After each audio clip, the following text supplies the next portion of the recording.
Et donc on a maintenant pas mal de rongeurs, de râteaux-pieds, de taupes, de campagnols qui font leur apparition.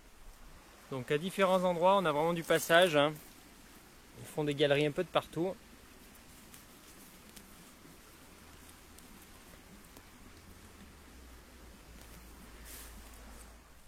Donc on a des secteurs qui sont complètement ravagés.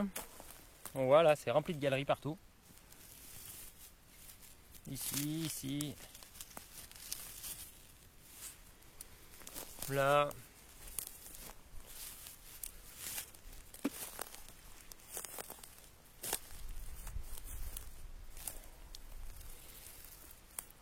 Donc c'est pour ça que semer ici, là, en zone sauvage, avec autant de campagnols, de mulots, on a même des sangliers d'ailleurs, ça nous oblige à avoir adopté une certaine technique.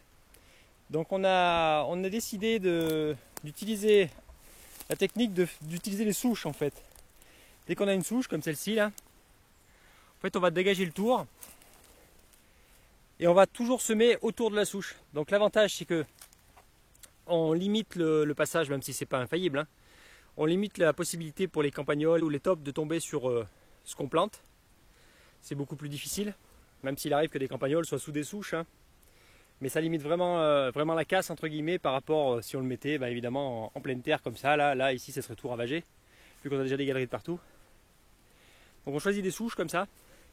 Donc l'avantage c'est que d'une part la souche, déjà à la base elle nous, entre guillemets, elle gêne le passage, donc on ne va pas la mettre au milieu d'un passage. Donc du coup on va générer un tracé qui soit autour des souches. Donc comme ça les souches ne nous gênent pas pour le passage des chemins. Ensuite les souches sont complètement pourries.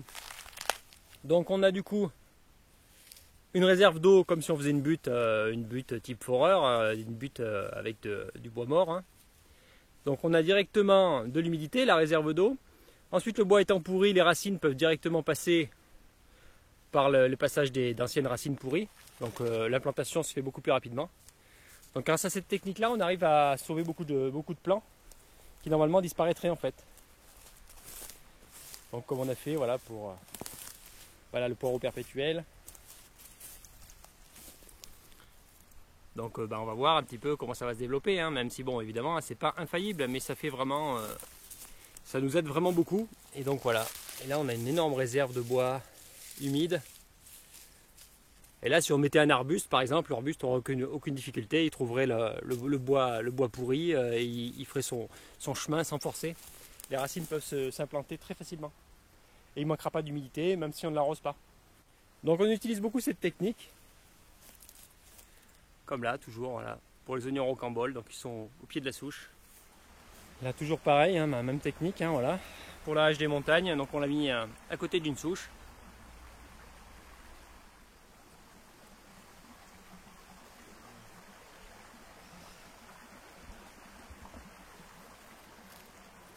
Voilà, ici par exemple, cette grosse souche là nous servira à mettre quelque chose d'un peu plus imposant, ou des haricots par exemple. Des haricots placés tout autour de cette souche. On a une très bonne terre autour, on a l'humidité, on a la réserve d'eau, la facilité pour les racines pour creuser.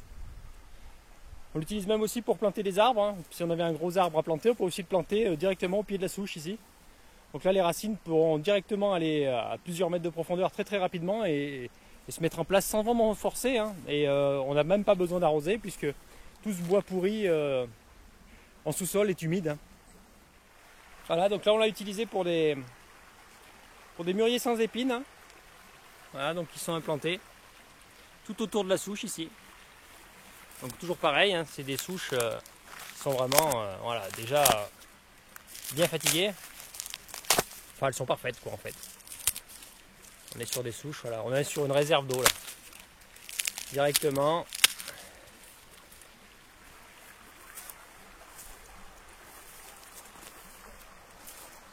Bon, ça nous limite vraiment les dégâts faits par les râteaux-pieds, les campagnols, hein. Jusqu'à maintenant, on en est très content de cette technique, hein. Donc on verra, on va la développer sur les 2 hectares, on va utiliser ça au maximum. Ce qui fait quoi là, la souche qui était là à la base ne nous gêne pas et on fait notre petit chemin à côté. Et on peut tracer notre chemin tranquille. Après là, on en a une autre. Et bien pareil, là on a mis un goji. On met un goji là au pied, hop, qui pourra s'implanter. Et différentes autres plantes. Mais voilà, c'est une technique qui est très intéressante. Voilà, c'en est tout pour cette petite vidéo, donc pour cette petite technique de la technique de la souche, hein, la plantation en souche, ou à proximité de souche. Si vous avez aimé cette vidéo, je vous invite à la liker, à la partager à vos amis. Et je vous donne rendez-vous pour la prochaine vidéo. À la prochaine, au revoir.